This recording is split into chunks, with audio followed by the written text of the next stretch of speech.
Hello student, welcome to my YouTube channel. সকলোকে Imran Assam academy YouTube চেনেলত স্বাগতম। আজি আমি BA থাৰ্ড সেমিষ্টাৰ এছামিছৰ ইউনিট 1 অসমৰ মানুহ আৰু সংস্কৃতি নামৰ অধ্যায়টোৰ পাৰ্ট 2 ক্লাছ তোমালোকৰ মাজলৈ লৈ আহিছোঁ।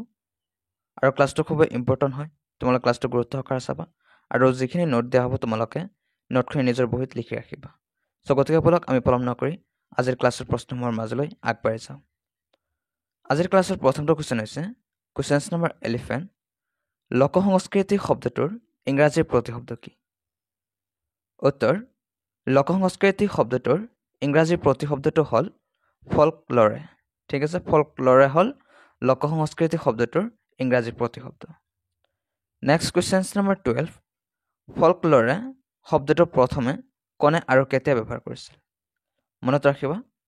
উত্তৰ, উইলিয়াম জন থমছে 1846 চনত প্ৰথমে ব্যৱহাৰ কৰিছিল। ইয়াৰ আগত পাৰ্ট 1 ক্লাছত আমি সংস্কৃতি শব্দটো প্ৰথমে কোনে ব্যৱহাৰ কৰিছিল আৰু কেতিয়া ব্যৱহাৰ কৰিছিল তোমালোকৰ মনত আছেনে? Next question number 13। লোকসংস্কৃতি বুলিলে কি বুজা? মষ্ট ইম্পৰ্টেণ্ট হয়, পৰীক্ষাত আহিব পাৰে লোকসংস্কৃতি কাক বোলে?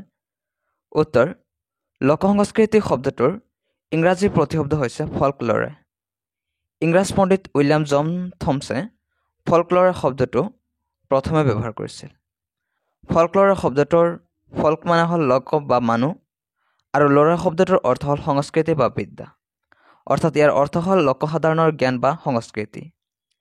সাধাৰণতে লোক বা গয়াৰ যি আচৰণ অনুষ্ঠান, গীতপদ, নৃত্য, খোৱা লোৱা, পিন্ধা উৰা, পূজা পাতল, ৰীতি নীতি আদিৰ সমষ্টিক লোকসংস্কৃতি বুলি কোৱা হয়।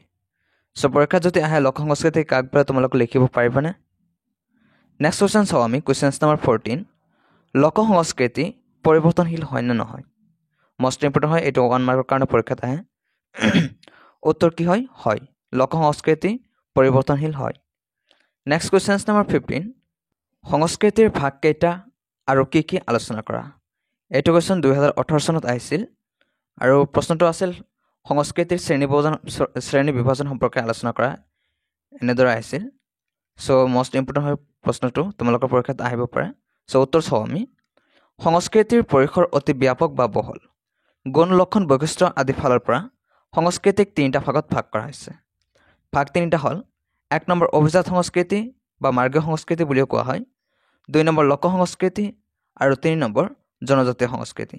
এই 3টা ভাগত ভাগ কৰা হৈছে সংস্কৃতিক। আকৌ এটা বেলেগ ধৰণৰ প্ৰশ্ন আহিব পাৰে যে সংস্কৃতিৰ ভাগ কেইটা আৰু কি কি? 2 নম্বৰৰ কাৰণে আহিব পাৰে পৰীক্ষাত। উত্তৰ কি হ'ব? যে সংস্কৃতিৰ ভাগ হৈছে 3টা। 1 নম্বৰ অভিজাত সংস্কৃতি, 2 নম্বৰ লোক সংস্কৃতি আৰু 3 নম্বৰ জনজাতীয় সংস্কৃতি। এই 3টা ভাগত সংস্কৃতিত ভাগ কৰা হৈছে। 1 নম্বৰ অভিজাত সংস্কৃতিৰ বিষয়ে এতিয়া আমি আলোচনা কৰিম। তুলনামূলকভাৱে সভ্য মাৰ্জিত অভিজাত বা সৃষ্ট লোক সমাজৰ মাজত প্ৰচলিত সংস্কৃতিকে অভিজাত বা মাৰ্গীয় বা সৃষ্ট সংস্কৃতি বুলি কোৱা হয়। অভিজাত সংস্কৃতিক মাৰ্গীয় সংস্কৃতি বুলি কোৱা হয়, সৃষ্ট সংস্কৃতি বুলিও কোৱা হয়। অভিজাত সংস্কৃতিৰ উদ্ভৱ আৰু বিকাশ লোক সংস্কৃতিৰ পূৰ্বৰ নে পৰৱৰ্তী কালৰ নিৰ্দিষ্টকৈ ক'ব পৰা নাযায়। 250 বছৰ পূৰ্বেই ভাৰতবৰ্ষত অভিজাত সংস্কৃতিৰ উদ্ভৱ হৈছে। অভিজাত সংস্কৃতি গ্ৰেট ট্ৰেডিশ্যন ৰূপেও জনা যায়। অভিজাত সংস্কৃতিক গ্ৰেট ট্ৰেডিশ্যন নামেও জনা যায়। লোক সংস্কৃতিৰ তুলনাত অভিজাত বা সৃষ্ট সংস্কৃতি অধিক ৰীতিবদ্ধ, সুনিৰ্দিষ্ট, আত্মসচেতন, সুপৰিমাৰ্জিত আৰু প্ৰায় সমৰূপ বিশিষ্ট। অভিজাত সংস্কৃতি শাস্ত্ৰীয় বা বৌদ্ধিক বা মাৰ্গীয় সংস্কৃতিৰ ৰূপেও পৰিচিত। শাস্ত্ৰৰ অনুশাসনৰ আধাৰত এই সংস্কৃতিৰ ৰীতি নীতি, আচাৰ অনুষ্ঠান আদি পালিত হয়। অৰ্থাৎ শাস্ত্ৰীয় পৰম্পৰাৰ আধাৰত এই সংস্কৃতি উদ্ভৱ হয় আৰু ই গতিশীল হৈ থাকে। বেদ আদি শাস্ত্ৰৰ নিৰ্দেশ কৰা মাৰ্গ বা পথ অনুসৰি গতি কৰে আৰু অভিজাত সংস্কৃতিক মাৰ্গ বা মাৰ্গীয় সংস্কৃতি বুলিও কোৱা হয়। ভাৰতবৰ্ষৰ ক্ষেত্ৰত ক'ব পাৰি সময়ৰ সতত শাস্ত্ৰীয় বা অভিজাত সংস্কৃতিৰ পৰিৱৰ্তনৰ সন্মুখীন হ'বলগীয়া হৈছে। অৱশ্যে ইয়াৰ অবিচ্ছেদ্য অব্যাহত গতিত প্ৰৱমান হৈ আছে। সৃষ্ট সংস্কৃতি বা লোক সংস্কৃতি উভয়ৰ পৰিপূৰক। আমি অভিজাত সংস্কৃতিৰ বিষয়ে আলোচনা কৰিলোঁ। এতিয়া আমি আলোচনা কৰিম লোক সংস্কৃতিৰ বিষয়ে। লোক সংস্কৃতি শব্দটোৰ ইংৰাজী প্ৰতিশব্দ হৈছে ফল্কলৰে। লোক সংস্কৃতি শব্দটো ইংৰাজ পণ্ডিত উইলিয়াম জন থমছে 1846 চনত প্ৰথমে ব্যৱহাৰ কৰিছিল। ফল্কল'ৰ শব্দটোৰ ফল্ক মানে হ'ল লোক বা মানুহ আৰু ল'ৰ শব্দটোৰ অৰ্থ হ'ল সংস্কৃতি বা বিদ্যা। অৰ্থাৎ লোক সংস্কৃতি মানে হ'ল লোকসাধাৰণৰ জ্ঞান বা সংস্কৃতি। সাধাৰণতে লোক বা গয়াৰ যি আচাৰ অনুষ্ঠান, গীত পথ, নৃত্য, খোৱা লোৱা, পিন্ধা উৰা, পূজা পাতল, ৰীতি নীতি আদিৰ সমষ্টিকে লোক সংস্কৃতি বুলি জনা যায়।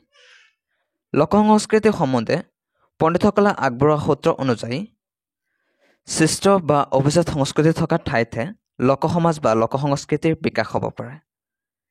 সৃষ্ট বা অভিজাত ধাৰণা নথকাকৈ লোক বা জনৰ ধাৰণা অৰ্থহীন। কিন্তু প্ৰকৃতাৰ্থত সৃষ্ট বা অভিজাত সমাজ অবিহনেও লোক সংস্কৃতিৰ উদ্ভৱ হ'ব পাৰে। সমাজতান্ত্ৰিক E.B. টাইলাৰৰ মতে লোক সংস্কৃতি কৃষকৰ সংস্কৃতি।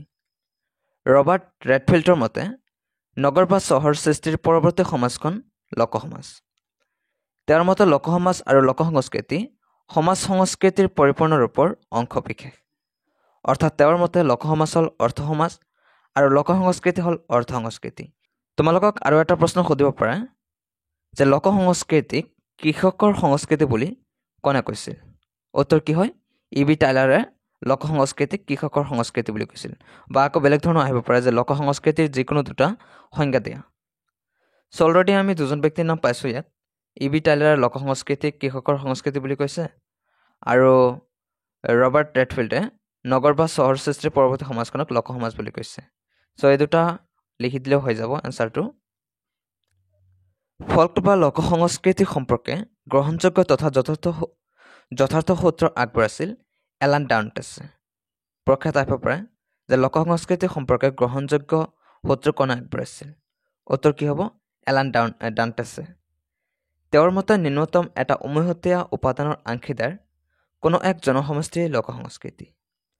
লোক সংস্কৃতি পৰিৱৰ্তনশীল সময় আৰু সমাজৰ অনুকূলে লোক সংস্কৃতিৰ পৰিৱৰ্তন ঘটে। চ' অলৰেডি সংস্কৃতিৰ দুটা ভাগ, লোক সংস্কৃতি আৰু অভিজাত সংস্কৃতিৰ বিষয়ে আমাৰ অলৰেডি আলোচনা কৰা হ'ল। চ' এতিয়া আমি আলোচনা কৰিম জনজাতীয় সংস্কৃতিৰ 3 নম্বৰ ভাগটো। চ' এতিয়ালৈকে যদি কোনোবাই ক্লাছটো লাইক কৰা নাই, প্লিজ ক্লাছটো লাইক কৰা আৰু পাৰিলে তোমালোকৰ বন্ধু বান্ধৱৰ সৈতে ক্লাছসমূহ শ্বেয়াৰ কৰিবা। আৰু যদি কোনোবাই চেনেলটো নতুন চাই আছে তেনেহ'লে চেনেলটো প্লিজ ছাবস্ক্ৰাইব কৰি ৰাখিবা। চ' এতিয়া আমি আলোচনা কৰিম জনজাতীয় সংস্কৃতি। জনজাতীয় লোকসকলৰ জীৱন পদ্ধতিৰ সৈতে জড়িত সংস্কৃতিয়েই হ'ল লোক সংস্কৃতি। স্পেলিং টাইপিং অলপ মিষ্টেক হৈ গৈছে, চ' তোমালোকে মিলাই ল'বা।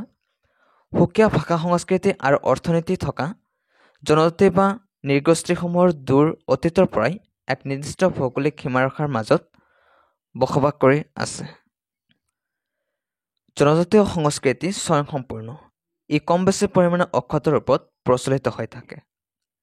তেওঁলোকৰ জীৱন ধাৰণ প্ৰণালীত অইন সংস্কৃতিৰ প্ৰভাৱ পৰা প্ৰায় দেখা নাযায়। অসমত বসবাস কৰা বড়ো, ৰাভা, মিচিং, কাৰ্বি, দেউৰী, ডিমাচা আদি জনজাতিৰ সমাজ সংস্কৃতি আধুনিকতাৰ প্ৰভাৱত পৰিৱৰ্তন হোৱা পৰিলক্ষিত হৈছে যদিও তেওঁলোকৰ নিজৰ স্বকীয় সাংস্কৃতিক পৰিচয় অক্ষুণ্ণ ৰাখিছে। সেইবাবে জীৱন সমাজ সংস্কৃতিৰ ক্ষেত্ৰত এটা জনজাতিৰ লগত আন এটা জনজাতিৰ মিল দেখা নাযায়। বাসস্থান, ভাষা, অৰ্থনীতিৰ ক্ষেত্ৰতো তেওঁলোকৰ মিল নাই। তো কি হয়, সকলো জনজাতিৰে এটা নিজস্ব সংস্কৃতি আছে, কালচাৰ আছে। ধৰক ৰাভা সংস্কৃতিৰ লগত কাৰ্বি সংস্কৃতিৰ মিল আছে নেকি? নাথাকে, কেতিয়াও নাথাকে। কাৰণ ৰাভা সংস্কৃতিৰ বেলেগ আৰু কাৰ্বিসকলৰ বাবে সংস্কৃতি বেলেগ। চ' কেতিয়াও দুয়োটা সংস্কৃতি নিমিলে। চ' আজিৰ ক্লাছটোৰ মাজেৰে আমি অলৰেডি এটা বৰ্ড কুৱেশ্যন আলোচনা কৰিলোঁ সংস্কৃতিৰ শ্ৰেণী বিভাজন সম্পৰ্কে। চ' সংস্কৃতি কেইটা ভাগত ভাগ কৰা হৈছে, ভাগকেইটা কি আৰু বহলভাৱে আলোচনা কৰিলোঁ, হয়নে নাই? চ' তোমালোকৰ ক্লাছটো কেনেকুৱা লাগিছে কমেণ্ট বক্সত কমেণ্ট কৰি জনাবা আৰু পাৰিলে তোমালোকৰ বন্ধু বান্ধৱৰ সৈতে ক্লাছটো শ্বেয়াৰ কৰাৰ কাৰণে চেষ্টা কৰিবা। সকলোৰে সুস্বাস্থ্য আৰু দীৰ্ঘায়ু কামনা কৰি আজি আমি ইয়াতে সামৰণি মাৰিছোঁ। ধন্যবাদ।